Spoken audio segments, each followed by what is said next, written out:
오늘 우리에게 주신 하나님의 말씀은 사무엘상 30장 7절부터 30절까지 말씀입니다. 사무엘상 30장 7절부터 30절까지 말씀입니다. 지난주에는 다윗의 통곡, 사울의 통곡 그러면서 우는 이야기들을 좀 했습니다. 사람들이 울어요. 억울해서 우는 겁니다. 아파서 울기도 하죠. 근데 아픔 때문에만 울지는 않습니다.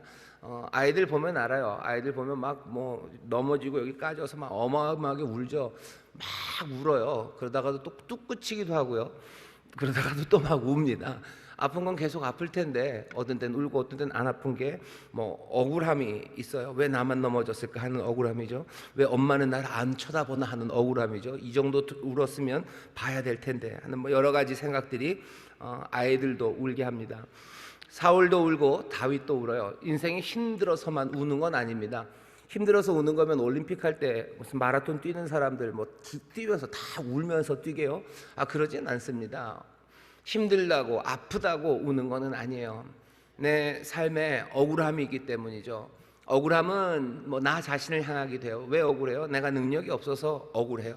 내가 능력이 없어서 억울하고, 그리고 내가 정말로 선한 의도로 좋은 일을 하려고 했는데 그것이 어그러지니까 억울해서 우는 겁니다. 나쁜 사람들은 잘 안 울어요. 나쁜 사람들은 잘 안 웁니다. 어차피 나쁜 의도로 했는데 그 나쁜 의도로 했던 게 안 됐다고 우는 사람들은 별로 없어요. 그냥 아까비 이러는 거죠. 아까비 그러면서 그냥 씩 지나가고 더 독하게 눈을 이렇게 쫙 찢지 울지 않습니다. 왜 갑자기 사람들이 억울해서 울어요. 내가 연약해서 울고, 내가 정말 뭔가 선한 의도로 좋은 것 하려고 그랬는데 잘 안 돼서 울고요.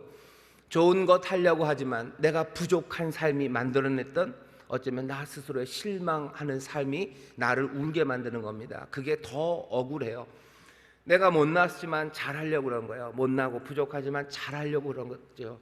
그러다 보니까 여러 가지 내 마음에 안 드는 일도 하게 된 겁니다.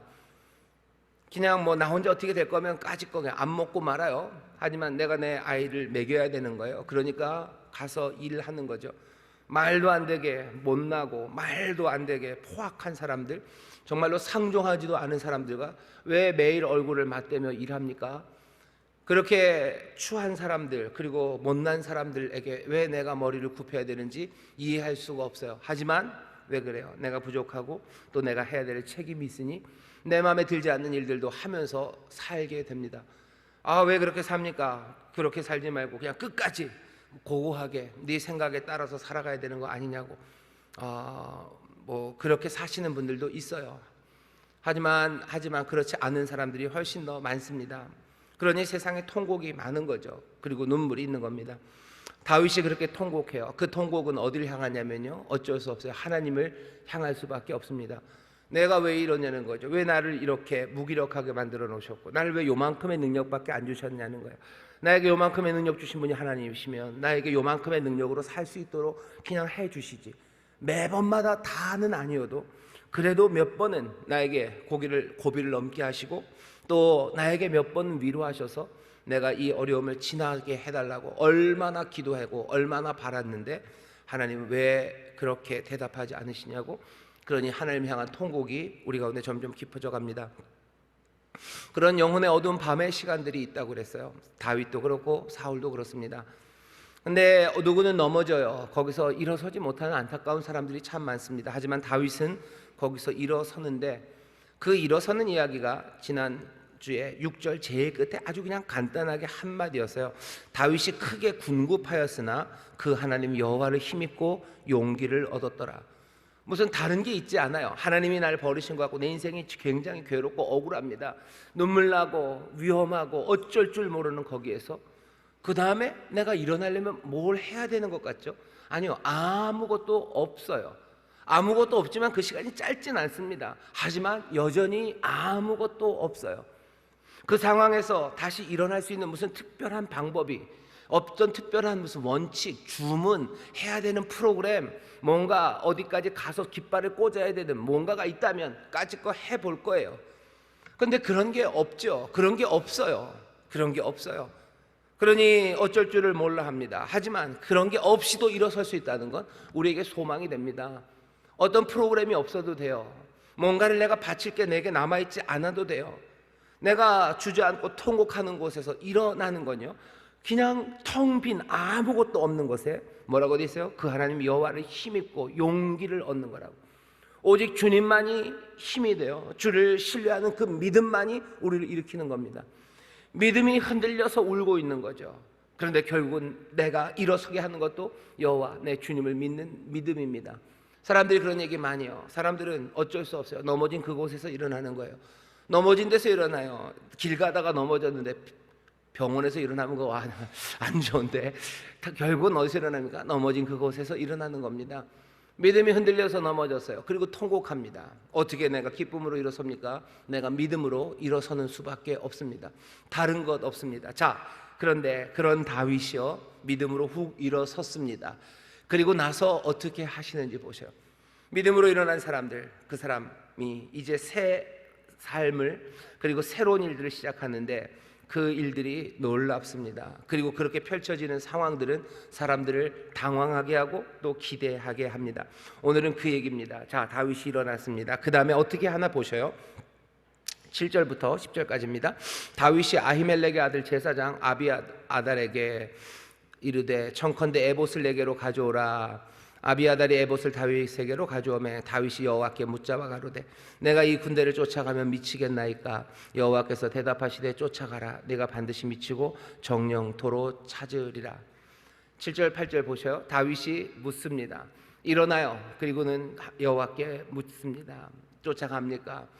아비아달 제사장입니다. 여러분 기억나시나요? 노베서 아히멜렉을 몽땅 다, 그리고 제사장들과 그 가족들을 사울이 죽였을 때 혼자 도망왔던 아히멜렉의 아들 아비아달입니다. 아비아달이 에봇을 가지고 다윗을 찾아왔었죠. 그게 23장 6절입니다. 바로 그 아비아달입니다. 물어요. 하나님 앞에 묻습니다. 하나님 앞에 묻는데 그 대답이 아주 분명하고 그리고 명료하게 옵니다. 얼마나 신납니까? 물었는데 대답이 명료하게 와요. 그리고 아주 분명하게 옵니다. 내가 쫓아갑니까? 쫓아가서 내가 이길 수 있습니까? 내가 이깁니까? 내가 가서 구원해냅니까? 하나님의 대답은 맞대요. 가라. 이거보다 더 단순하고 명료하게 대답이 없을 만큼 여호와께서 대답해 주십니다. 반드시 이긴다. 정녕 네가 그 모든 것들을 다시 찾는다. 하나님은 어떤 하나님인지 여러분들 잘 보셔요. 우리를 괴롭게도 하시고 또 대답하지 않으셔서 우리를 힘든 곳에 머물게도 하셔서 우리로 통곡하게 하시지만, 우리가 다시 그곳에서 믿음으로 일어나서 하나님 앞에 나오면 하나님은 우리에게 분명하고 그리고 명확하게 대답을 해 주시는 하나님이십니다. 하나님이 귀가 없어서 우리의 부르짖음을 듣지 못하시는 것 아니에요. 입이 없어서 우리에게 말씀하지 못하시는 거 아닙니다. 하나님 분명히 들으시고 분명히 대답하실 수 있는 하나님이셔요. 우리가 다시 일어나 하나님 앞에 물을 때 하나님이 대답해 주시고 그 대답을 분명하게 알아듣는 우리 모두가 되시기를 주의 이름으로 축원합니다. 분명하게 대답하십니다. 그리고는요, 다윗은 여기서 머뭇거리지 않아요. 그 통곡의 시간을 지났던 사람들은요, 더 이상 하나님의 말씀이 들릴 때 머뭇거리지 않습니다. 주일날 설교를 통해서 아니면 여러분들 말씀을 읽으시다가 하나님의 말씀이 내 마음에 확 와 닿을 때가 있어요. 하나님이 나에게 말씀하셔요. 하나님이 가라고 하셔요. 쫓아가라고 하셔요. 하나님이 그 모든 것들을 다 가져다 버리라고 얘기를 하셔요. 분명하게 말씀하시는데 전에는 들러도 민기적 긴가민가 합니다. 하지만 다윗처럼 이 통곡의 시간을 지났던 사람, 통곡하며 하나님 앞에 매달렸던 그 사람들이 이제 하나님을 신뢰하며 다시 일어섰을 때, 그때 생각해 보셔요. 그때 하나님이 나에게 주시는 말씀들, 그 말씀들은 나에게 명료하게 들려요. 이전보다 더 분명하게 들리고요. 그리고 그 일을 향해서 달려나가고 그 일에 순종하는데 머뭇거림이 없습니다. 통곡하다가 일어선 사람들은 그런 사람들이에요. 다윗이 지금 그렇습니다. 통곡의 그 시간에 하지만 여호와를 힘입어 일어서더니 여호와께 묻고, 그럼 여호와는 분명하게 대답하시고, 그리고 다윗은 움직이기 시작합니다. 어떻게 움직이나 보셔요. 9절입니다. 이에 다윗과 그와 함께 600명이 가서 부솔 시내에 이르러는 뒤떨어진 자를 거기 머물렀을 때 곧 피곤하여 부솔 시내를 건너지 못하는 200인을 머물렀고 다윗은 400인을 거느리고 쫓아가니라. 여기도 마찬가지예요. 묻고 가라. 정령도로 찾으리라. 이에 다윗과 그와 함께한 600명이 그냥 가기 시작해요. 하나님 말씀하시니 그냥 달려가기 시작합니다. 그런데 달려가는 모습을 보셔요. 달려가는 모습을 보면 다윗은 머뭇거림이 없을 뿐만 아니라요, 분명한 계획을 가지고 쫓아갑니다. 하나님이 응답하셨죠. 기도할 때 하나님이 응답하셨어요. 가라라고 얘기하셨어요. 아, 응답하셔서 감사합니다 라고 주저앉아 있지 않아요. 응답은 어떻게 옵니까? 가라고 그래요. 가라. 네가 가서 쫓아 잡을 수 있고 네가 이길 거고 네가 그 사람들 다 구원해낼 거다. 그럼 뭐 해야 됩니까? 가야 되죠. 뭐 해야 됩니까? 가서 싸워야 되죠. 그 사람들 다 정복해내야 되고 그리고 구원해내야 합니다. 하나님이 하시는 말씀과 응답이 임했는데 가만히 앉아 있을 수는 없어요. 여전히 그리고 달려가야 되는 건 다윗의 책임입니다.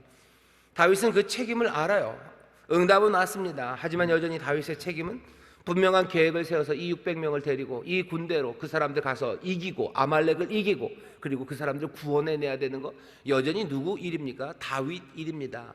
다윗의 책임입니다. 잘 보셔요. 내가 하나님 앞에 구하고 하나님이 나에게 응답을 주시고 하라고 하셨어요.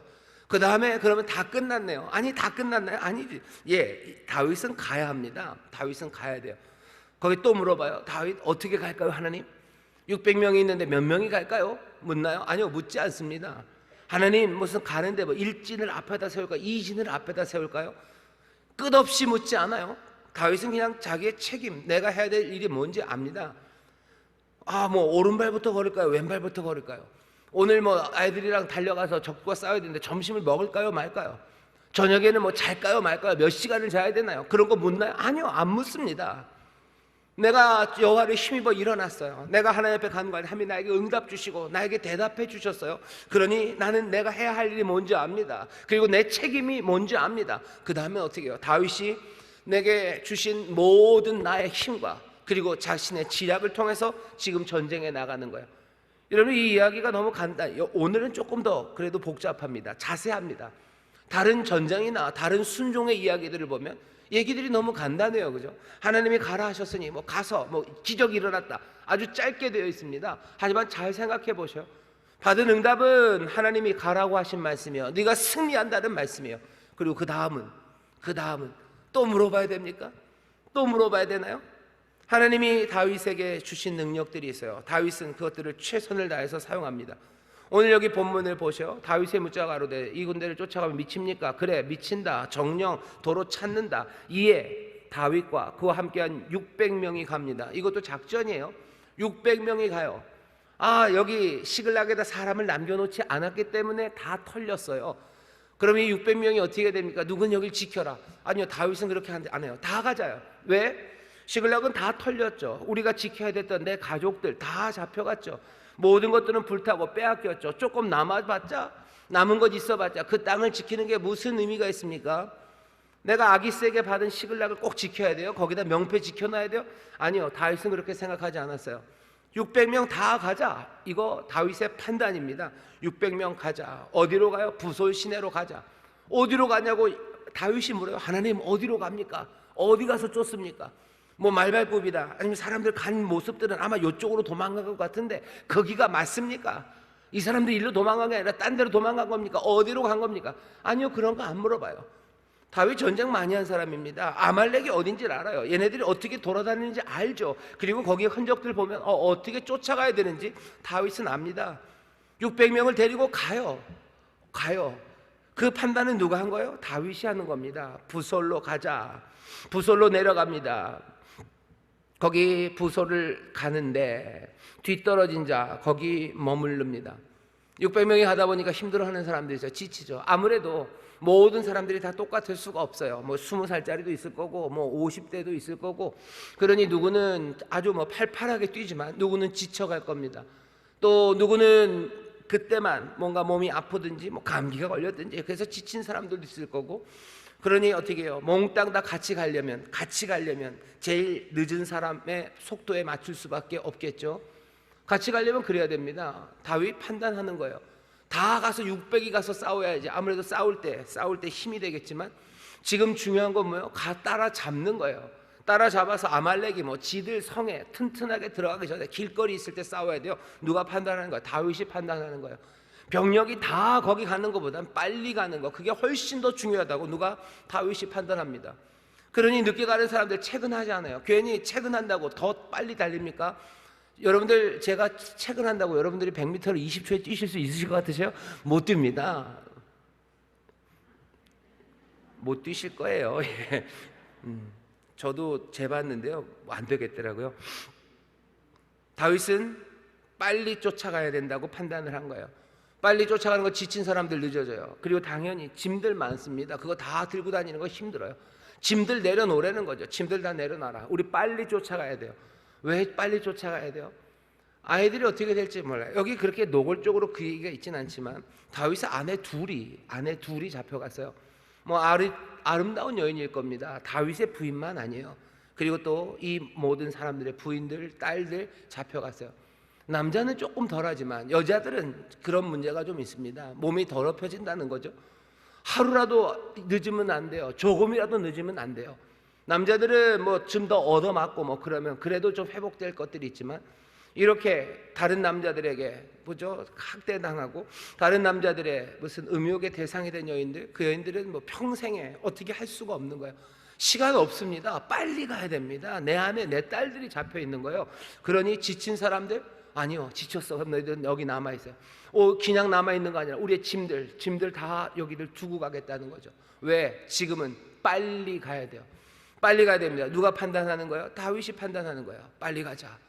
부솔 시냇가에 지친 사람들 200은 남겨놓고 400이 훨씬 더 가벼운 몸으로 가자 하고 달려가는 겁니다. 다윗의 판단입니다. 여기 보면 더 이상 사람들은 다윗에게 뭐라고 꿍시렁거리지 않아요. 지금 가서도 되겠습니까? 뭐 그런 얘기도 없어요. 왜 누군 남습니까? 지쳐도 같이, 아니요, 그런 말 없어요. 다윗에게 향해서 슬픔도 없고 불만도 없습니다. 불과 앞절에서 6절에서 뭐라 그랬어요? 다윗을 돌로 치려 했던 사람들입니다. 다윗을 돌로 치려 했던 사람들, 슬픔 때문에 그 마음에 분노와 미움과 뭐 불만이 다윗을 죽이려고 했던 그 사람들. 그런데 다윗이 움직이는 것, 이 지도력을 보며 행동으로 바꿔가기 시작할 때 슬픔과 불안, 그런 것들은 사라지기 시작해요. 이 모든 것들은 뭐예요? 다윗의 능력입니다.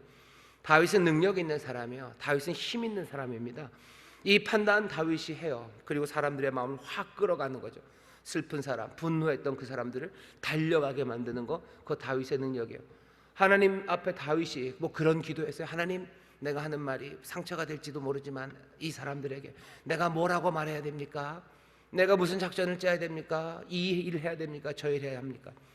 성경에 보면 하나님 앞에 그렇게 묻는 때들이 있어요. 묻는 때들이 있습니다.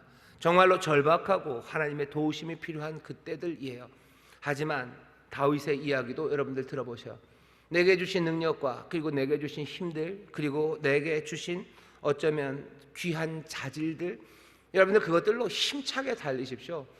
눈물 안에서도, 그 눈물의 시간에서도 하나님을 향한 믿음, 주를 향한 믿음으로 일어서서 주께 묻고, 또 주께서 나에게 확신을 주시고 내가 해야 할 일들, 그 일들 보이실 때는요, 내가 가진, 나에게 주신 그 귀하신 능력으로 거침없이 달려가는 것, 그것이 지금 우리에게 보여주는 모습이에요. 나는 힘이 없는데요. 힘이 없는 사람들 잘 보셔요. 그래도 여러분들에게 주신 힘이 있습니다. 그 힘으로 달려가셔요. 거침없이 달려가셔. 그리고도 뭔가 부족하고 하나님의 능력과 지혜와 그리고 은사가 더 필요합니까? 간절히 구하십시오. 구하시고 또 주시면 그거 갖고 달려가는 거예요. 다윗은 자기가 할 수 있는 일은 이 일입니다. 다윗이 뭐 다른 능력을 가졌다면 다르게 했을 거예요. 다윗이 뭐 다른 사람들과 달리기가 어마하게 빨랐다면 뭐 다른 방식으로 했겠죠. 내가 뛴다, 니들은 나의 뒤를 따라와라, 내가 먼저 가서 어떻게 하겠다, 뭐 그렇게 했겠죠. 근데 다윗은 그런 건 없었습니다. 하지만 그래도 아주 지혜롭게 그리고 분명한 판단력으로 여러 가지 정보 다 확인해서, 이거 뭐 군대 작전이랑 똑같아요. 정보죠. 어디로 갔는지 알아야 돼요. 우리가 갖고 있는 물자들이 얼마인 줄 알아야 돼요. 우리가 갖고 있는 힘이 얼마인지, 어떤 전략으로 싸울 건지 판단해야 합니다. 이 모든 판단을 다윗이 해냅니다. 다윗은 그러니 이전부터 전쟁에 나갈 때마다 다시 들어왔던 사람이에요. 나가서 싸울 때마다 승리하고 왔던 사람, 그 사람이 다윗입니다. 다윗이 얼마나 훌륭하고 뭐 어떤 뭘 했다 뭐 이런 거는 많지 않아요. 하지만 우리는 그냥 보면 알죠. 전쟁에 나갈 때마다 승리하고 오는 사람, 그 사람은 뭐 늘 재수가 좋아서 그런 거예요? 아니요. 다윗은 뭔가 이 사람들을 끌어다니는 지도력이 있고요, 그리고 싸울 수 있는 정확한 판단이 있는 사람이었습니다.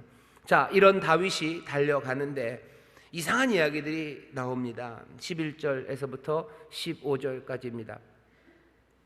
무리가 들에서 애굽 사람 하나를 만나 다윗에게로 데려다가 떡을 주어 먹게 하며 물을 마시우고 무화과 뭉치에서 맨덩이 하나와 또 건포도 2송이를 주었으니 그가 낮사흘 밤사흘을 떡도 먹지 못하였고 물도 마시지 못하였음이라. 그가 먹고 정신을 차리매 길을 가는데 애굽 사람 하나를 그 광야에서 만나요. 400이 달려가는데 앞에 사람 하나가 그냥 널브러져 있습니다. 지금 얼마나 바쁩니까? 지친 사람들 뒤로 빼놨고 짐들 다 땡겨 놓은 건 왜 그런 거야? 아말렉 빨리 쫓아가야 돼요. 빨리. 얼마나 마음이 다급합니까? 얼마나 마음이 다급합니까? 이 400이 다 말 타고 달리지는 않았을 거예요. 말이라는 건 귀하기 때문에 말 타고 뛰는 사람, 말 타고 앞에서 가는 사람, 또 말을 쫓으려니 얼마나 힘들어요. 그래도 또 뛰면서 갑니다. 구하러 가야 돼요. 이거는 잠시도 머뭇거릴 수 없어요. 근데 거기 쓰러진 사람 하나가 있습니다. 3일을 굶어서요. 낮밤 3일을 굶어서 마시지도 먹지도 못한 거의 죽어가는 사람입니다. 여기 다윗이 뛰고 달리는 곳은 시글락이에요. 유다의 남쪽입니다. 유다 남쪽, 그리고 애굽 가는 길, 저도 가본 적은 없지만 거기는 광야예요. 험한 땅입니다. 험한 땅, 비옥하고 경치 좋은데 아니에요. 험한 땅, 그 메마른 땅, 그 땅에서 3일을 먹고 마시지 못했으면 이 사람은 거의 그냥 진짜로 널브러져 있는 사람이에요. 널브러져 있으면은 어떻게 그냥 가다가 죽었나 보다, 에이 불쌍해, 그리고 지나갈 수도 있고, 아니면 마음이 너무 급하니 그게 보이지도 않았을 수도 있는데 다윗, 그리고 다윗과 함께한 사람들은 그 죽어가는 사람을 지나치지 않습니다. 이 사람들을 그 바쁜 걸음에, 그 조바심 나는 시간에 이 사람들이 그 사람을 먹여요. 물을 마시웁니다. 그리고 먹을 것들을 줘요. 그래서 정신을 차리게 합니다. 이 사람이 누군지 몰라요. 누군지도 몰라요. 그냥 행색을 보면 좀 알겠죠. 행색이 나중에 밝혀진 것처럼 아말렉 사람을 섬기는 종이에요. 애굽 사람이니까 애굽 사람 티가 좀 났을 거고, 애굽 사람의 부자 아니고 종의 모습들, 그런 허름한 모습은 분명히 보였을 거고, 그리고 여기서 이렇게 굶어서 죽어가고 있는 것을 보면 분명히 아무 연고도 없는 환난당한 사람, 쫓겨난 사람, 도망간 사람, 버림받은 사람이라는 거, 그거 보입니다. 그러니 이 사람에게서 얻을 건 아무것도 없어요. 그냥 죽어가는. 게다가 병이 들어서 버렸대요. 병들어 버렸다는 건 둘 중에 하나입니다. 하나는 병이 들어서 힘이 빠져서 전쟁을 하는 사람들을 쫓아가지 못할 정도로 기진맥진했던지, 아니면 병이 들었다는 게 드러나는 병들이 있죠. 무슨 문둥병이나 아니면 심하게 두드러기가 난다거나, 요즘 원숭이 두창그래서 사람들을 좀 이렇게 만드는 게, 사진을 보면 뭐가 이렇게 좀 그렇게 뭐가 나니까 이거 병 들었다는 게 딱 눈에 보이는 사람이에요. 그러니 버린 거죠. 버린 사람. 왜 버렸어요? 버릴만 하니까 버렸겠죠. 종으로도 쓸 수 없을 만큼 버릴만 하니까 버린 사람. 그래서 굶는 그 사람. 다윗과 다윗에 함께한 군인들이 봐도 마찬가지일 겁니다. 이건 버림받을 만한 사람이 거기에 누워 있어요. 그리고 3일이나 지났고 이 사람들은 전쟁을 하러, 그것도 무슨 약탈을 하기 위해서 가는 게 아니에요. 찾아오기 위해서, 내 가족들 찾아오기 위해서 달려가는 이 사람들이 거기서 멈춥니다. 그리고는 먹여요. 이 사람들은 도대체 누구냐는, 다윗 이 사람은 누구냐는 거예요. 어떻게 이 사람을 먹이냐는 거죠. 아파서 버림받은 그 사람이 이제 말하기를 시작해요. 너 누구냐라는 말에, 나는 애굽 사람이에요. 나는 아말렉 사람의 종이에요. 사흘 전에 병이 들니까 주인이 나를 버렸어요. 그러면서 술술 말합니다. 우리가 그렛 사람의 남방, 유다에 속한 지방, 갈멜 남방 침노하고 시글락을 불살랐나이다. 우리 아말렉 군대가, 다윗은 본 적이 없죠. 지금 시글락이 불탄 것만 알고 아말렉이 그랬다는 것만 아는데, 아말렉이 지금 뭔가 대장정에 나섰어요. 그 유다 남쪽을 휩쓸고 다니는 겁니다. 왜? 다윗이 시글락을 떠난 걸 아는 거죠. 블레셋과 이스라엘이 붙으니까, 블레셋과 이스라엘이 붙는 동안에 그 남쪽은 비어 있다는 거 알고 아말렉이 대군을 일으킨 거죠. 그래서 할 수 있는 한 모든 그 지역들을 다 약탈했다고, 우리가 네 군데나 약탈했다고 술술 얘기를 합니다. 다윗이 18절입니다. 그에게 이르되 네가 나를 그 군대에게로 인도하겠느냐. 정보를 달라는 거죠. 아말렉이 어디 간지 아니? 아말렉 뭐 하는지 아니? 나에게 좀 알려달라. 알려주는데 조건이 있죠. 나를 버리지 마시라고, 나를 죽이지 마시고 나를 내 주인에게로 돌려보내지 마시라고. 그럴 리가 있겠습니까? 약속합니다. 그러니 이 애굽의 종이 다윗의 군대를 아말렉이 있는 곳으로 인도해 갑니다. 광야에서 어디로 가요? 아말렉은 지금 뭐 사방으로 뛰고 있죠. 이리저리 약탈하면서 뛰고 가고 있는데, 다윗이 쫓기 시작했으면 언젠가는 찾을 겁니다. 언젠가는 찾겠죠. 왜? 지구는 둥그니까 자꾸 걸어 나가면 온 세상 어린이들도 다 만나는데 만나겠죠. 하지만 그건 너무 늦을 거예요. 빨리 찾아야 돼요. 근데 딱 그 사람, 애굽에서 종으로 팔려왔다가 그래서 아말렉의 종이 되었던 그 애굽 사람, 정말로 기대하지도 않았던 그 도움을 다윗이 만납니다. 다윗의 관대함이에요. 동정합니다. 힘없는 사람에게 반응해요. 근데 놀랍게도 그렇게 다윗이 하는 이 선한 방식이요, 정말로 다윗의 명성 그리고 다윗이 하는 일에 도움이 됩니다. 아말렉 찾아야 되는 거였어요. 근데 잘 보셔요. 다윗이 아말렉을 찾기 위해서 이 사람을 도운 건 아닙니다. 그냥 이 사람을 도운 거예요. 이 돕는 일 자체도 이거 어마어마합니다. 상상하기 어려운 일이에요. 어떻게 그 상황에서 도울까? 다윗은 그 상황에서 돕습니다. 그 상황에서 도와요. 그 상황에서 돕는 사람이 다윗입니다. 다윗의 힘이 뭘까? 다윗이 갖고 있는 건 뭘까? 하나님이 다윗을 사용해서 하나님의 나라를 만들어 가시고요, 하나님이 다윗을 통해서 이스라엘에게 미래를 주시는 거, 그거 분명합니다. 다윗이 만들어내는 거 아니에요. 하나님이 만들어내시는 거 분명해요. 그런데 여기 우리에게 놓치지 말고 자꾸 보여주는 건 다윗이 어떤 사람인지 우리에게 자꾸 보여줘요. 너네가 이러니까 하나님이 도와주신다, 그렇게는 얘기하지 않아요. 하지만 하나님이 이스라엘에게 새 미래와 새 나라를 주시는 그 은혜를 얘기하면서도요, 다윗을 우리에게 자꾸 보여줍니다. 왜 이걸 연결 안 시키는지 아세요? 다윗이 이랬으니까 하나님이 도와주시는 거고, 이래야 하나님이 나라를 세우시고 뜻을 이루신다 라고 그것들을 아주 명확하게 연결시키지 않는 이유는요, 왜 그런지 아세요? 세상이 그렇게 단순하지 않기 때문에 그렇습니다. 공부를 잘하면 좋은 대학 가나요? 천만에 그렇지 않습니다. 공부 진짜 잘해도요, 좋은 대학 못 가는 친구들이 있습니다. 뭔가 그때 실수하기도 하고요, 뭐가 꼬여서 잘 못해요. 공부 잘 못하면 좋은 대학 못 갑니까? 꼭 그렇지도 않습니다. 어느 날 그날 갑자기 시력이 좋아지면 되는 거죠. 뭐 이런 말 하면 죄송하지만 저희 학교에도 고3 때 공부를 좀 잘 못하는 녀석이 있어요. 왜? 반에서 다 알죠. 얘가 몇 점 받는지 알아요. 근데 학력고사 끝나고 왔는데 이 녀석이 자긴 잘 봤대요. 뭐 그래? 뭐 거짓말 같아요. 말도 안 돼. 그런데 나중에 성적표 나왔는데 보니까 성적이 잘 나왔어요. 그래서 꽤나 좋은 서울에 있는 대학을 갔습니다. 갔어요. 근데 뭐 우리는 다 알죠. 왜냐하면 걔가 시험 볼 때 요 앞에 있었던 녀석이 누군지를 우리가 알아요. 그리고 걔가 공부를 얼마나 잘하는지를 알아요. 진짜로 학력고사에서 어떻게 그렇게 앉을 수가 있는 거죠. 그리고 뭐 둘이 뭐 친하고 그러니까요, 그냥 성적이 잘 나왔어요.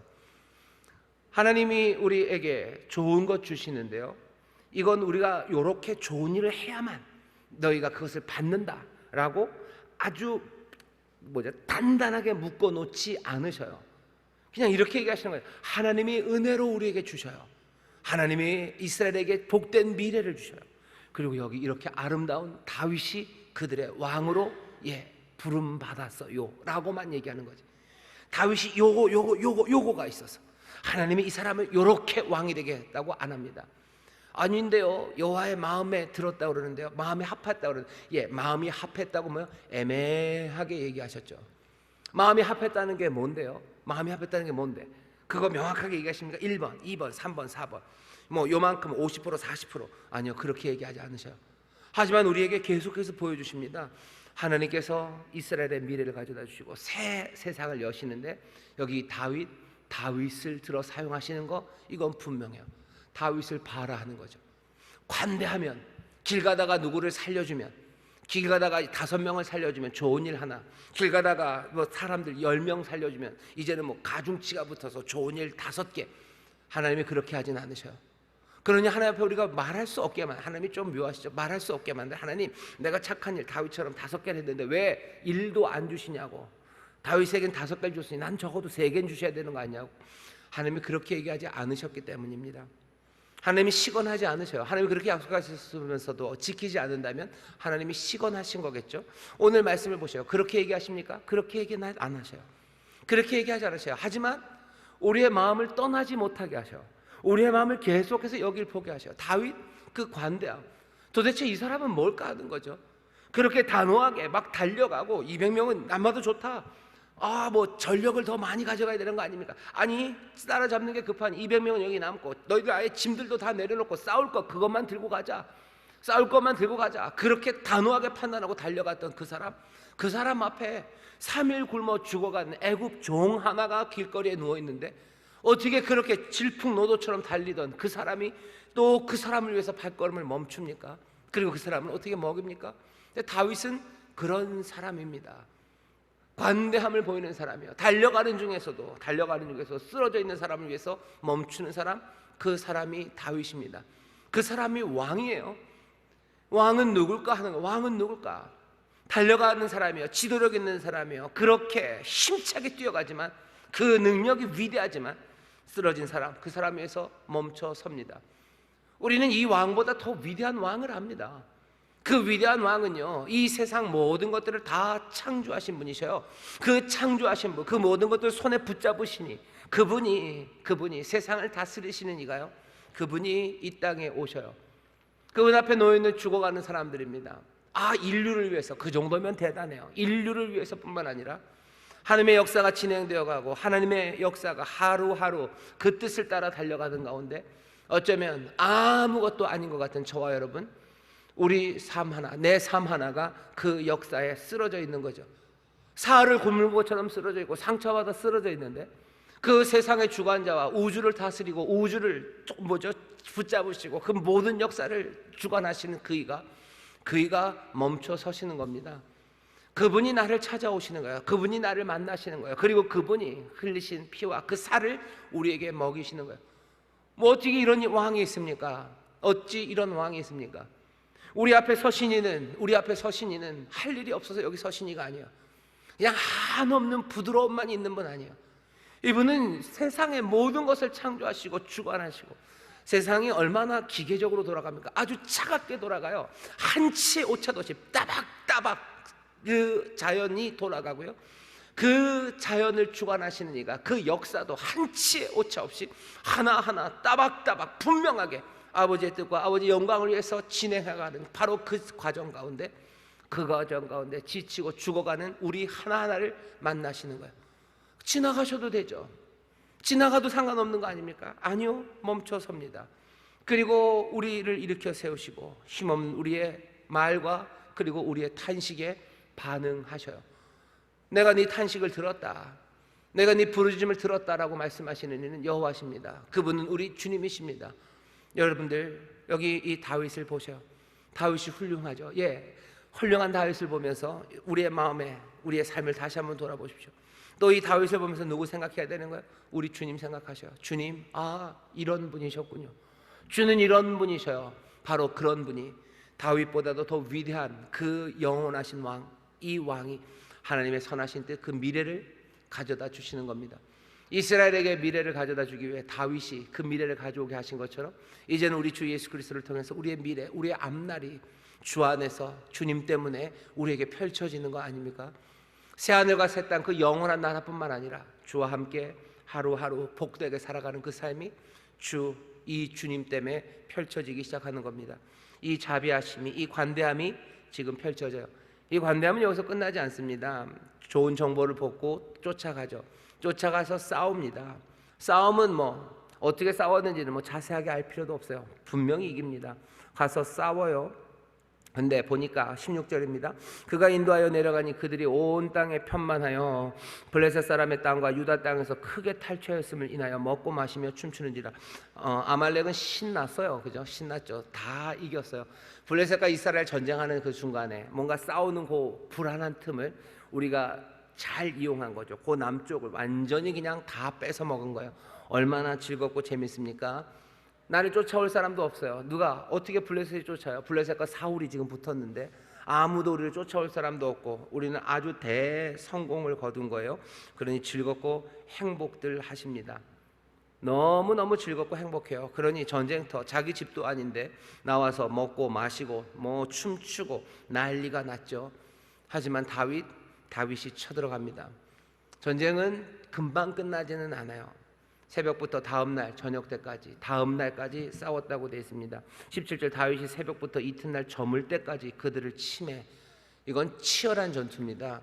이틀을 꼬박 싸웠어요. 400명이 가서 아말렉에서 400명이 도망갔답니다. 약대를 타고 낙타를 타고 400이 도망갔어요. 그 얘기는 다윗의 400이 싸웠던 사람이 어느 정도인지 알 수 있어요. 어마어마한 사람들의 이 아말렉 군입니다.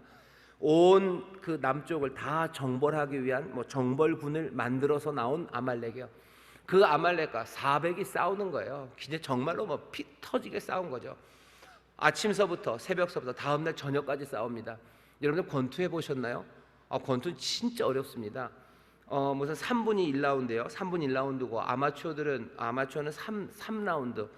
옛날에는, 요즘은 조금 시간이 바뀌었더라고요. 2분을 뛰기도 하는데 3분만 정말로 권투를 하면요, 3분 뛰고 나면 헉헉거려요. 저만 그런가요? 네, 권투 선수가 아닌 한은 진짜로 한 라운드만 한번 제대로 뛰어보셔요. 진짜 힘듭니다. 싸우는 거 참 힘들어요. 여러분들 애들 싸울 때 보셔요. 싸울 때 보면은 사실 말싸움이 길죠. 진짜로 붙어서 싸우는 건 채 1분도 안 됩니다. 근데 여기는 지금 말싸움 하는데 아니죠. 정말로 치고 받고 싸우는 일을 새벽부터 다음날 저녁까지 처절하게 싸운 거예요. 처절하게 달려가서 붙잡아 놓고 그나마 200은 저기다 뛰고 왔어요. 그러니 이런 우리가 더 갖고 더 데려올 거예요. 아니요, 후회는 늦어요. 싸워야 되죠.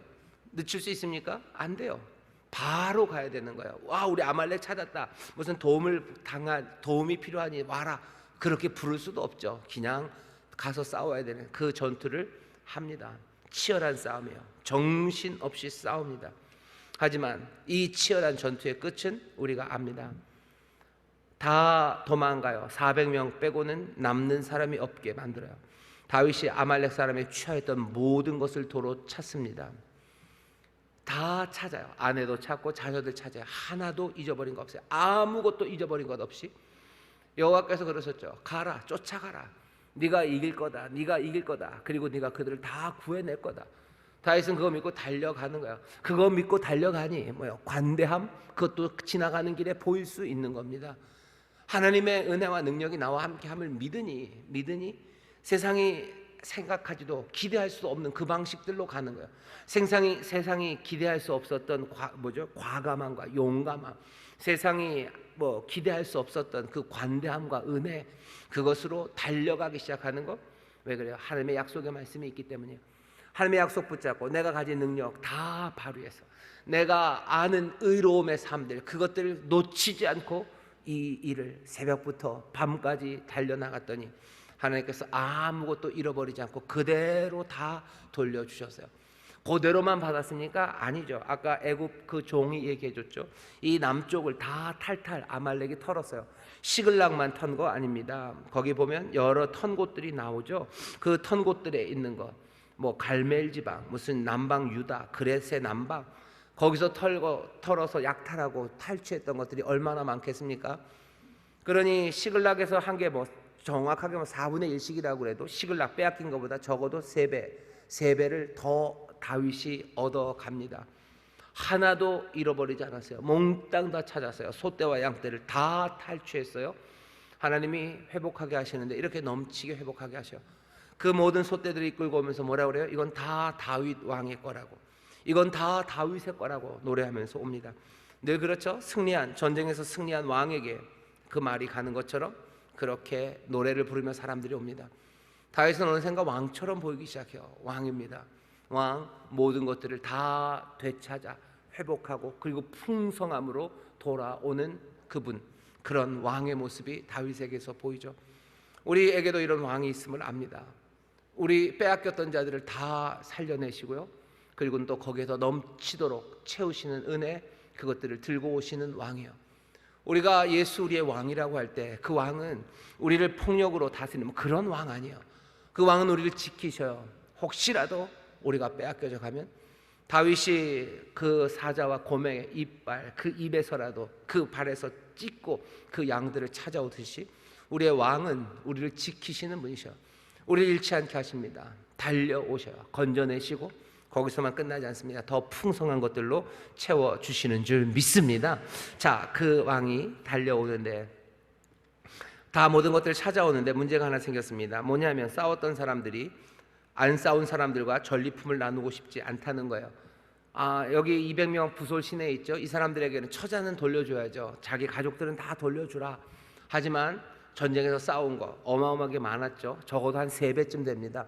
그건 이 사람들 몫은 아닌 것 같아요. 왜? 새벽부터 저녁까지 우리가 싸웠어요. 그냥 어쩌다가 뭐 여리고성 돌듯이 그냥 성 한 바퀴 돌았더니 하나님이 무너뜨린 거 아닌 것 같아요. 왜? 자기들이 새벽부터 저녁까지 이틀을 싸웠습니다. 이틀을 죽을 둥 살 둥 생명을 무릅쓰고 뭐 그냥 막 왜 안 다쳤겠어요? 다치고 찢기고 뭐 상하고 그러면서 얻어낸 거예요. 그러니까 이건 우리 거죠. 저 사람들은 부솔 시내가에 앉아있던 사람이에요. 그러니 나눠줄 수 없어요. 저 사람들의 원래 저 사람들 거 그것만 줍시다. 다윗이 말합니다. 아니, 다윗이 안 된다고 얘기해요. 잘 들어보셔요. 잘 들어보세요. 22절입니다. 다윗과 함께 갔던 자 중에서 악한 자와 비류들이 다 가로되 그들이 우리와 함께 가지 아니하였은즉 우리가 도로 찾은 물건은 무엇이든지 그들에게 주지 말고 각 사람의 처자만 주어서 데리고 떠나가게 하라 하는지라. 다윗이 가로되 나의 형제들아 여호와께서 우리를 보호하시고 우리를 치러 온 그 군대를 우리 손에 붙이셨은즉 그가 우리에게 주신 것을 너희가 이같이 못하리라. 여기 있는 이 전리품은 뭐예요? 여호와가 우리에게 주신 거다. 이건 여호와가 우리에게 주신 거예요. 부솔 시내에 남아 있었던 사람들은 그렇게 얘기하기가 쉽죠, 그죠? 우리는 한 것 없지만 이 전리품들이 옵니다. 이건 여호와가 나에게 주신 거다라고 말하기 쉬워요. 하지만 새벽부터 그 다음날 저녁까지 싸운 사람들, 그 사람들은 이렇게 말하기가 어렵습니다. 이 전리품은 여호와가 주신 것, 하나님이 도와주신 건 맞는 것 같아요. 하지만 여기에는 꽤나 많이 내 지분이 있다고 생각해요. 여기엔 내 지분이 있죠. 더더군다나 부솔 시내에 남았던 사람과 생각해보면 비교할 수 없이 많은 지분이 이 전리품 가운데 있다고 생각합니다. 이게 그냥 관습이죠. 전쟁에 나간 사람들이 먹는 거예요. 그죠? 자기가 위험을 무릅쓰고 나갔고 거기서 땀 흘려 싸웠으니 거기서 얻은 것들은 그 사람의 것. 그것이 전통이 그리고 관습이 말하는 바입니다. 근데 다윗은 다른 얘기하는 거예요. 아니다. 여기 우리에게 얻게 한 이것은 하나님이 우리에게 주신 선물이에요. 하나님이 그가 우리에게 주신 거지 네 거 아니야. 네가 얻은 거 아니라고. 다윗은 지금 정말로 묘하고 과감한 이야기를 합니다. 자기도 피 터지게 싸운 거예요. 그러면서도 이거는 뭐야? 여호와의 것. 이건 여호와가 우리에게 주신 선물이지 이건 우리 것 아니다라고 말합니다. 여호와가 주신 선물이니 네가 뭐라 그럴 것 아니야. 여호와가 우리에게 주신 선물이니 우리가 어떻게 다 같이 나누는 게 즐겁게 나누는 게 맞다고 얘기하면서 정말로 그렇게 실행을 합니다. 소유 곁에 지켰던 사람이나 정말로 이틀을 싸웠던 사람이나 똑같이 나눠주고요. 거기서 멈추지 않아요. 다윗이 이것을 법으로 만듭니다. 그날부터 다윗이 이것으로 이스라엘의 율례와 규례를 삼았더니 오늘까지 이르니라. 어떤 게 율례가 돼요? 전쟁에 나간 사람이나 지킨 사람이나 똑같이 나누는 거. 나가서 싸웠던 사람이 어쩌면 억울하다고 생각할지 몰라요. 사람들은 그러는 거예요. 이거 똑같이 나눠주면 누가 나가서 싸웁니까? 그렇죠? 누가 나가서 싸웁니까? 싸워서 나간 사람이 모든 걸 줘야지 나가서 싸우지 않겠습니까? 아니요. 다윗은 그렇게 생각하지 않아요. 우리에게 주신 것 이건 다 여호와의 것이에요. 그렇다면 함께 나누는 게 맞아요. 그러면은 싸우러 안 나갈 텐데요. 다윗이 생각하는 건 아마 이런 걸 거예요. 내가 뭔가를 위해서 내가 얻고 나누지 않기 위해서 싸우러 나가는 것 그것이 그 사람에게도 좋지 않고요. 그리고 전체 공동체에도 좋지 않습니다. 왜? 시글락에서 봤죠. 블레셋 아기스가 불렀을 때 600명이 다 나갔어요. 왜 다 나가요? 다 나가야지 뭐라도 얻을 수 있기 때문이에요.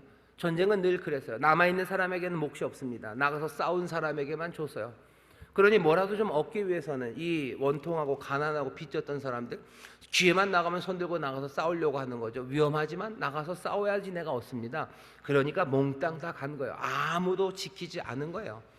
아무도 지키지 않아요. 모두가 다 뭔가 몫을 얻기 위한 것 그것으로 다 달려가면 결국은 그 공동체는 무너져 내리는 거죠. 무너져 내려요. 게다가 그 일에 앞장서 그 사람 한 개인도 마찬가지입니다. 개인도 자기 욕심 따라 움직이는 거예요. 그러니 위험한 일들 감수해야 되고 그리고 또 어쩌면 욕심내야 되고 다른 사람들 못 오게 뒤로 밀러야 돼요. 전쟁에 내가 공을 세워야 돼요. 내 이름이 나야 돼요. 그래야 내가 받는 몫이 더 많아지는 세상에서는 끊임없이 내가 앞으로 더 위로 올라가려고 합니다. 그러니 그 인생은 얼마나 피곤합니까? 얼마나 지칩니까? 그리고 함께하는 동료지만 결국은 뭐가 되는 거예요? 결국은 내 경쟁자가 되어버리는 거예요. 어디선가 많이 들어보지 않았나요? 학교에서 아이들이 친구처럼 놀아요. 하지만 어느 학교들을 보면요, 가면 완전히 다 경쟁자예요. 시험 때 되면 뭐 장난 아닙니다. 뭐 숙명여고 쌍둥이 뭐 이런 얘기 들어보셨을 거예요. 왜? 그냥 그 등수가 하나 내가 올라가고 얘를 밟아줘야 얘보다 더 잘해야 좋은 학교 가게 돼 있어요. 그런 세상에서 사람들은 서로 사랑하기 어렵습니다. 서로를 신뢰하기 어려워요. 어떻게 해야 돼요? 사람들의 마음이 바뀌어야 돼요. 동시에 그 시스템 자체를 바꿔내야 합니다. 다윗은 그 시스템을 바꿔낸 거예요. 옛날의 관습대로 아니다. 이젠 누구나 똑같이 다 하나님이 주신 건 나눌 거예요. 그러면은 그 싸우려는 동력이 줄지 않을까? 아니요, 그건 하나님이 주실 거예요. 하나님이 주시는 거다. 그러니 서로가 서로를 위해서 양보할 수 있어요. 욕심으로 움직이지 않아요. 그렇게 움직이는 세상, 그것들을 선포합니다. 새로운 것들을 선포하기 시작해요. 다윗은 미래를 그렇게 만들어갑니다. 하나님의 나라는 어떤 나라인가 보셔요. 새로운 것들이 선포되는 나라예요. 욕심으로 살아가는 것 아니에요. 욕심으로 하는 거 아니다. 먼저 온 사람이 먼저 먹는 거 아닙니까? 아니, 하나님 나라는 그렇지 않아요. 가난한 사람이 복이 있는 나라예요. 애통하는 사람이 복이 있는 나라예요. 수고하고 무거운 짐을 다 내려놓는 나라예요. 서로를 용서하는 나라예요. 그 나라를 선포하시는 거예요. 이런 나라다. 그 나라가 복된 나라고, 이 나라를 살아가는 사람들이 복 있는 사람이다 라고 선포된 말씀들이 있습니다.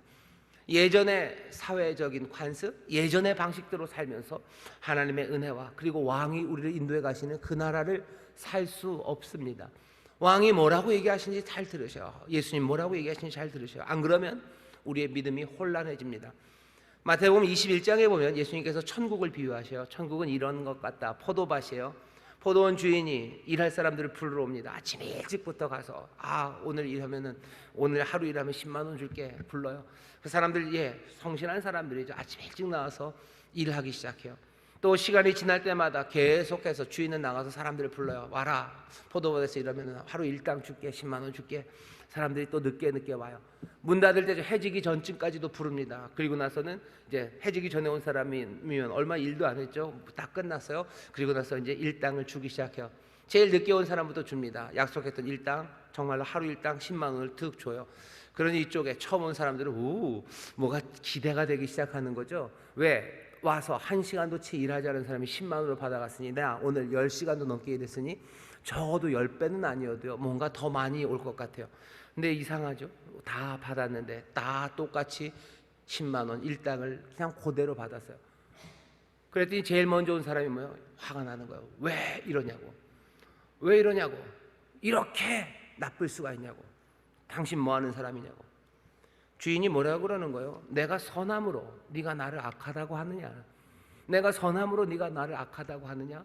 뭘 잘못한 게 있어요? 주인이 뭘 잘못했습니까? 잘못하기는커녕 더 은혜롭게 했죠. 더 은혜로운 이야기를 하고 더 은혜로운 행동을 하시는데 사람들은 그것을 향해서 악하다고 얘기합니다. 하나님의 나라에 관한 비유예요. 하나님의 나라는 우리가 생각했던 것과 다른 훨씬 더 선한 나라입니다. 훨씬 더 좋은 나라, 좋은 말씀, 좋은 길을 우리 가운데 보여요. 근데 우리가 이상하다고 얘기해요. 우리가 이상하다는 거예요. 용서하면 안 된다는 거예요. 그거 하면 안 됩니다. 그거 하면 안 돼요. 그거 하면 안 되고 용서하면 안 되고 사람들에게 그냥 나눠준다고 얘기하면 안 되고 다 대가를 받고 뭔가를 줘야 되고 그렇게 해야 된다고. 아니요, 하나님의 나라는 다른 식으로 선포가 돼요. 관습들을 깨뜨리는 나라입니다. 하나님의 나라는 거기에 힘이 있습니다. 새 왕은 새로운 가능성을 말합니다. 마지막으로 또 관대함을 보여요. 다윗이 그 모든 탈취물들을요, 유다의 장로들, 자기의 친구 유다의 장로들에게 줘요. 그러면서 얘기하죠. 이것은 여호와의 원수에게서 빼앗은 것 내가 너희들에게 준다. 다윗은 생각이 두 가지인 것 같아요. 하나는 내 친구들이 있어요. 내 친구는 나와 함께한 사람들이에요. 그리고 내 친구가 아닌 사람들은 여호와의 원수입니다. 여호와의 원수들이에요. 다윗은 그렇게 생각하는 거죠. 다윗을 위하는 것, 다윗과 함께하는 것, 그것이 하나님의 의도와 하나님의 뜻과 하나님의 나라에 참여하는 것, 그렇게 생각하는 거예요. 그러니까 내 친구 아니면 여호와의 원수예요. 내 친구는 하나님의 친구가 돼요. 내 친구들, 나와 뜻을 같이 하는 사람들은 하나님과 뜻을 같이 하는 사람들, 그렇게 다윗이 생각합니다. 왕은 그런 사람들이에요. 우리가 예수님을 생각할 때도 마찬가지입니다. 우리가 예수 그리스도, 예수의 친구가 되는 것, 그것이 하나님의 아들이 되는 것처럼, 하나님의 원수는 누굽니까? 예수님의 원수들입니다. 하나님은 누구를 싫어하실까? 누구를 좋아하실까? 다윗과 함께하는 사람들을 하나님이 좋아하시는 것처럼 예수와 함께하는 사람들, 그 사람들을 하나님이 좋아하십니다. 다윗이 여러 성읍에 그 선물들을 다 돌려줘요. 다 나눠줍니다. 그 성읍들의 이름이 쭉 나오죠. 그게 유다 지파의 여러 도시들입니다. 여러분들, 다윗이 그 유다 지파의 지지를 얻어서요 이스라엘의 왕이 됩니다. 오늘 여기 본문의 마지막에 있는 게 헤브론이죠. 다윗이 처음으로 왕으로 선포된 곳, 그곳이 헤브론이에요. 유다에서 나오는 유다의 별입니다. 결국은 나중에 그 이스라엘의 북과 남으로 나누어질 때요, 남쪽, 다윗의 왕조는 남쪽이죠. 남쪽 유다와 베냐민, 그 남쪽에서 계속해서 이루어질 수 있었던 건 다윗이 이렇게 뭔가 좋은 것들로 다져놓고 거기에서 존경을 받았기 때문입니다. 말씀을 마무리합니다. 여러분들, 다윗이 어떻게 달려가나 보셨을까요? 다윗이 어떻게 달려가나 보셨죠? 하지만 다윗이 달려가는 처음 시작 놓치시면 안 돼요. 이 사람은 여호와를 힘입어 일어난 사람입니다. 여호와를 힘입었다는 사람은, 이 사람은 믿음의 사람이에요. 다윗은 믿음으로 삽니다. 그 믿음이 자기 다윗이 해야 되는 여러 가지 일들, 모든 일들에 다 끼어 있어요. 언제는 믿음으로 살았다가 언제는 내 능력으로 살고, 그렇게 나뉘어지지 않습니다. 우리는 그럴 때 많죠. 주일에는 영적인 사람으로 살아요. 하지만 월요일이 되고 내가 일터로 가면 달리 살아요. 주일에는 관대해요. 주일에는 후하게 서로 나눕니다. 주일에는 욕심이 없어요. 하지만 월요일서부터는 욕심으로 살아요. 주일에는 사람들을 칭찬하고 사람들에게 축복하는데 아무 꺼리낌이 없어요. 믿음으로, 기쁨으로 그렇게 합니다. 하지만 월요일부터는 달라요. 사람들 칭찬하면 안 돼요. 용서하면 안 돼요. 호되게 다루고 모질게 다뤄야 돼요. 다윗은 그렇게 하지 않아요. 하나님을 향한 믿음, 그 믿음으로, 그 관대함이 주 앞에서만 은혜를 구할 뿐 아니라 전쟁으로 달려나가는 그 길에서도 그 관대함, 하나님을 신뢰하는 그 은혜를 붙잡는 가운데 있었던 그 삶의 모습이 변하지 않아요. 아말렉을 이기고 나서도 변하지 않아요. 그리고 그 탈취물을 나누는데도 변하지 않습니다. 우리가 믿음이 있습니다. 그리고 하나님 우리에게 주신 진리가 있어요. 그 진리를 분리되어 살지 않고요, 정말로 내 삶의 실제적인 모든 영역, 그 영역으로 하나씩 하나씩 만들어 가야 돼요. 그게 다윗이 얘기했던 것처럼 아예 율례와 규례, 법도로 만들어 버리죠. 그렇게 살아라, 몽땅을 다 그렇게 살아라 라고 얘기를 해요. 새 나라, 하나님의 나라를 살아가는 하나님 백성들, 하나님의 자녀들은요, 오늘 말씀이 우리에게 전하는 바입니다. 내가 믿음으로, 하나님을 신앙하는 신앙으로 영적으로 살아갑니다. 하지만 제대로 된 하나님의 나라를 살아가는 사람들은 그 일이 일요일, 주일만이 아니고 매일매일이, 그리고 내 삶의 모든 영역에서 그것들이 하나씩 하나씩 확인되어야 합니다. 그 사람들이 하늘로부터 난 사람들, 이 땅에 속하지 않은 그 나라, 천국에 속한 사람들입니다. 그렇지 않다면 우리도 그냥 이 땅의 한 사람들, 이 시대의 한 사람, 그리고 이 땅의 사람들일 수밖에 없어요. 우리는 이 땅이 낳은 사람 아닙니다. 우리는 하늘로부터 난 사람들, 우리는 다시 태어난 거듭난 사람들, 우리는 그렇게 오는 세대에 속한 사람들입니다. 예수의 나라에 속한 사람, 하나님의 나라에 속한 사람들이에요. 그러니 여러분들이 그 믿음으로 분리되지 말고 내 모든 삶에 달려가는 그 길에 정말로 그 거룩함으로, 그 진리를 따라 살아가기 시작하십시오. 내게 주신 하나님의 능력으로, 그 힘으로 거침없이 그 일 하십시오. 망하면 어떡합니까? 아니요. 하나님의 은혜로 우리가 삽니다. 하나님이 이 모든 것을 너에게 더하신다고, 우리에게 주신 것, 그것으로 산다고. 우리는 그 믿음을 가지고 활기 있게, 정말로 분리되지 않고 힘차게 내게 주신 능력 안에서 구해나가고, 또 구하고 찾고 더 하나님 앞에 간절히 바랄 때 하나님이 넘치게 능력 주시고 또 선물 주시고 우리에게 하늘의 기쁨으로 채워주실 줄 믿습니다. 기도하겠습니다. 하나님 감사합니다. 믿음으로 일어선 사람들입니다. 응답받고 달려나갈 때 우리에게 주신 능력, 우리를 인도하심을 믿으며 머뭇거리지 않고 정말로 온전하게 영적으로 또 믿음으로 우리의 모든 삶에 달려가는 하나님의 귀한 자녀들 되게 하여 주옵소서. 거기서 하나님 영광 받으시며 또 하나님의 역사가 이루어질 줄 믿사오니 주님 우리에게 능력을 더하시고 힘을 더하여 주옵소서. 감사드리며 예수님 이름으로 기도하옵나이다. 아멘.